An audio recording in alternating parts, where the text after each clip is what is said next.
আপনাদের চাইতে কম না। এ ভাই, এরা নবীদের মা, এরা ওলিদের মা, এরা আলেমদের মা। একটু ভালো করে শুইনা লন না। আপনি আবার বাহাদুরি করে কথা বলেন, হুজুর আজকে আমি 20 কিলো সফর করলাম, আমি আজকে 100 কিলো সফর করলাম। আমি এবার বলবো বাস্তব কথা।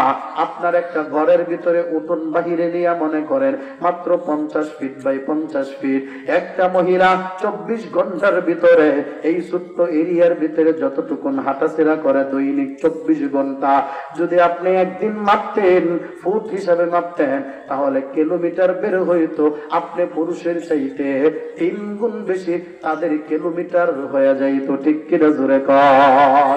হ্যাঁ, আপনি বাজারে গেছেন রামপুরে, কত আর কিলো, সখীপুর কত কিলো, একটা মহিলা ওই ঘরের ভিতরে আপনারা মনে করছেন আনন্দে খায় না, এরা এর চাইতে বেশি কিলোমিটার হাঁটাচেরা করে এই ঘরের ভিতরে। কথা কোন না? তাহলে ভাইয়েরা আমার, মহিলাদেরকে আপনারা কিছুই মনে করেন না। এক কথা, মহিলারা যেই গুরুত্ব দিয়ে নামাজ পড়ে, এর চাইতে বেশি গুরুত্ব দিয়ে আপনার স্বামীর জন্য তারা মনোযোগ দিয়ে রান্না করে। আর আপনি মনে করেন রান্না কি রান্না করছে, তরকারির উপরে আপনি আঘাত করেন, স্ত্রীকে হিট করে কথা বলেন। স্বামী স্ত্রীর ব্যবহার এটা না। এই জন্য মা বোনদেরকে আমি মা বোনদেরকে উৎসাহ দিচ্ছি এইভাবে না, আপনাদেরকে বুঝাচ্ছি, ওরা যে রান্না করে এটা তাদের নামাজের চাইতে গুরুত্ব দেওয়া করে। কথা বল না কেন আপনারা?